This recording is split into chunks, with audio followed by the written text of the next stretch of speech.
Okay, good morning again, everyone. This is Nick Petro at the National Weather Service in Raleigh with the winter storm webinar here.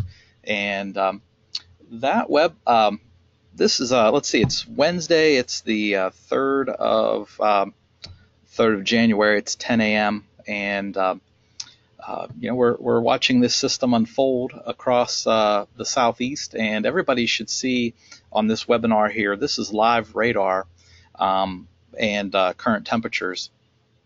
And so anyway, what we've got going on here, let me switch this to, let me just zoom in here, and you can see the precip shield expanding here across eastern Georgia and southeast South Carolina.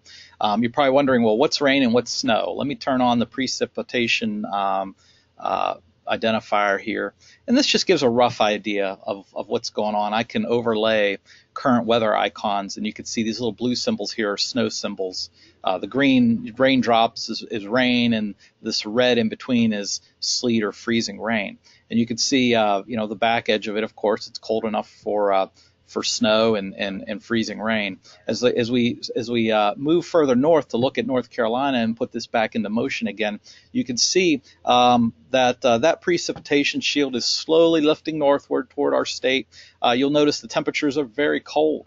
Currently, we have temperatures in the 20s across most of central North Carolina, across most of the state for that matter.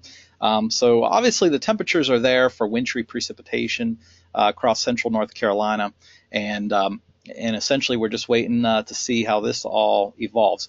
I will point out real quickly that the back edge, this area here, does not seem to be reaching the ground. And that's one of the problems, is that it's really, really dry. It's very dry. The atmosphere is incredibly dry over central North Carolina. So it's going to take a little while to moisten things up and allow that initial batch of snow to begin falling and reaching the ground across our area. So as we zoom in, you can see there's even a few light radar reflectivities, echoes here across the western Piedmont, but let me assure you those aren't reaching the ground. It's just too dry right now. So I know the one question everybody has, and this is why we moved the briefing time up a little bit, is when's it going to start? I know obviously there's questions with regard to the school systems and is it safe to get everybody home and that sort of thing. So let me first throw the caveat out there that we've seen a lot of model changes. There's been a lot of variation from one model run to the next. I think what I'm first going to show you is the one model that has been rock steady through this whole event, and that's been the GFS model. The European model's been very steady as well. So let me just take you through that model and show you how it's evolving. This area here, what I'm showing you on the screen here is radar simulation. Well, that is what the radar may look like at the indicated time. And this time frame right here is 1 p.m. this afternoon. So you can see even at 1 p.m., all of central North Carolina, if not the whole state, is still dry. And then this time step here is 4 p.m. So you can see that things really still at 4 p.m. The only place things are really getting going are across the southeast coast. According to the GFS model. Now, I will say this back edge right here, that might be a little bit further north. It might be crossing into the southern portions of the North Carolina Piedmont and the Sandhills area, come 4 or 5 o'clock. So that might be a little bit slow, but again, this particular model is indeed showing, that's the 4 p.m. time frame. Now, this is the 7 p.m. time frame, and again, you're wondering, well, why isn't things filling in? And I think that has a lot to do with the dry air. The air's a little bit, the moisture is a little deeper as you get closer to the coast, so that's why things are getting to the ground in this particular model. That's 7 p.m. But certainly by 10 p.m., it looks like things are well underway, basically from I-95 eastward. And keep in mind, that's where we've always been predicting that this event would occur, is an I-95 eastward type snow event. So this particular model has been fairly rock steady. And then let's just let me jump forward to 1 a.m. and then 4 a.m. tomorrow morning. So again, let me back up. This is 4 p.m., 7 p.m., 10 p.m., 1 a.m., and 4 a.m. So a question here just come in. What's the difference between blue, purple, and orange? And I'll just take that question right now. Blue and purple are areas of snow. It's just heavier snow in the darker purple versus lighter snow in the blue. So thanks for that question, Gene. So anyway, this scenario right here would suggest pretty much as we've been predicting. The only adjustment would be maybe a little bit of a very light nuisancey type snow across the southern Piedmont, which we may need to adjust upward, maybe put less than an inch in that area. But again, even still, that doesn't come in until probably 4 p.m. and later. Maybe even 5 p.m. and later. So that's the GFS model that's been rock steady right through this whole event. This is the high-res. Let me switch to a different model. This is the high-res rapid refresh. And this model here is a more sophisticated model because it takes into account better what is actually happening right now. It only runs out for a couple hours into the future to give you a better sense. And let me just run through this real quick. In this particular model here, this would be what I would consider onset time across areas across the southern Piedmont over toward Fayetteville. That time frame right there, that is 4 p.m. this afternoon. So that model solution is a little bit more aggressive in terms of maybe a little bit sooner and a little bit further west across the southern Piedmont. So that is 4 p.m., that's 5 p.m., and that's 6 p.m. And notice how the one thing I'll point out in this particular model is this area that kind of stretches up into Johnson County and eastern Wake County. That should be pretty light. I think the heavier precipitation rates would be kind of in this arc right here. And again, that's kind of along the lines of what we've been predicting. Again, this is the 6 p.m. time frame.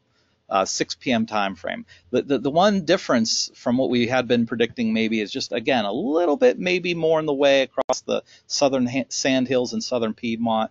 We may need to adjust our forecast to put a little bit of snow, again, very light amounts in that area. So anyway, that is 6 p.m., that's 7 p.m., that's 8 p.m., or 9 p.m. I should say. And with this particular model, the back edge of it is just a little bit further west, but again, keep in mind that this western edge precipitation amounts are going to be very, very light. The heavier precip amounts would be generally along the I-95 corridor and eastward, like we have been predicting. So anyway, the point I'm showing this is because don't be surprised if you do see a few snowflakes or light snow showers, basically, even west of the US 1 corridor, but we still don't think it's going to really amount to a whole lot, even in those locations. Okay, so anyway, that is right there. That's 9 p.m., 10 p.m., and that's excuse me, that's 11 p.m. tonight. And notice by 11 p.m. tonight, the heaviest snow here has shifted east of I-95, particularly northeast North Carolina. That's the area that's really probably going to see some pretty good snowfall amounts with this particular event. All right. So again, that's 11 p.m. tonight, and then overnight this is 1 a.m. and 3 a.m. and it's beginning to move out of central North Carolina. So again, let me back this up one more time. This is onset here. This is kind of more of a worst case scenario. This is 4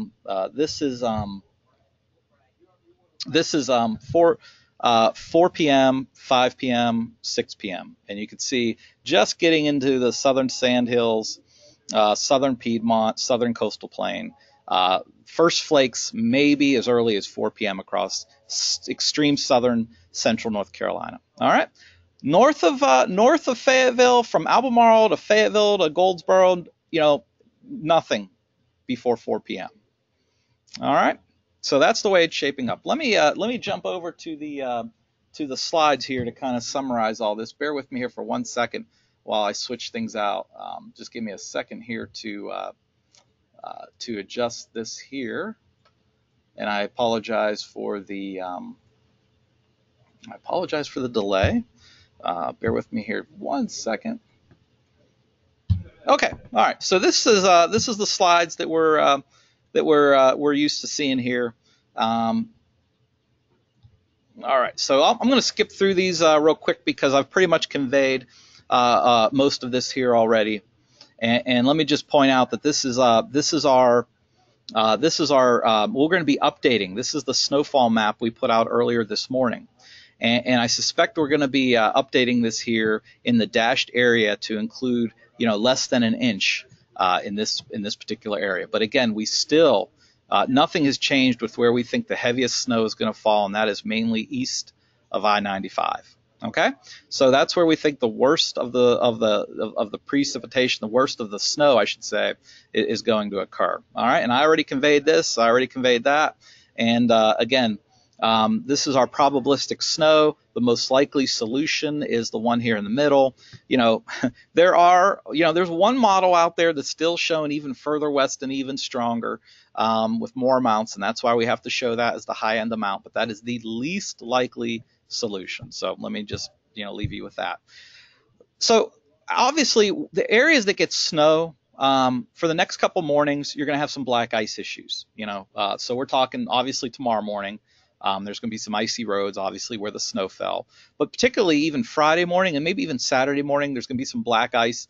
That's not unusual, pretty common around here after each snow event. Just keep that in mind. Also, temperatures are going to be very cold. Temperatures are going to be, I apologize for the other program there that's jumping around there. Temperatures are going to be very cold. This event's going to be followed up by, cold air mass. We're probably going to stay freezing, right below, at or below freezing right through Saturday night. We might get above freezing here come Sunday afternoon. So be ready for cold, particularly places that receive snowfall. Even a couple inches can make it even colder. The snow won't be the only story. The cold will continue to be the story as we head right through late week and into Saturday. All right, so here is the summary for this particular set of slides and briefings. Confidence is, I would say, more moderate, only because the model's been bouncing around. But I think what we are confident about is where the worst of the snow will be, and that's where we have been predicting it, which is east of I-95. That's the best bet in terms of who's going to get the worst impacts.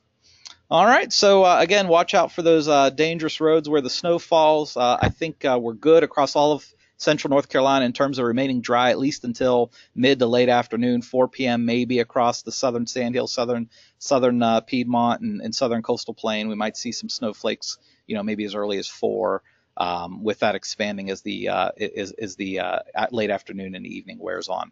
All right, what about other briefings as we head through the rest of today? Unless something really drastic changes, we're not going to do another webinar for this event. But we will continue to send out email updates, probably more frequently. Maybe every couple hours we'll maybe send out an update just to keep you up to date on timing adjustments and that sort of thing. All right, so that basically covers our briefing. Let me while I'm answering questions here, leave it on the accumulation map, and I'll be happy to take any questions.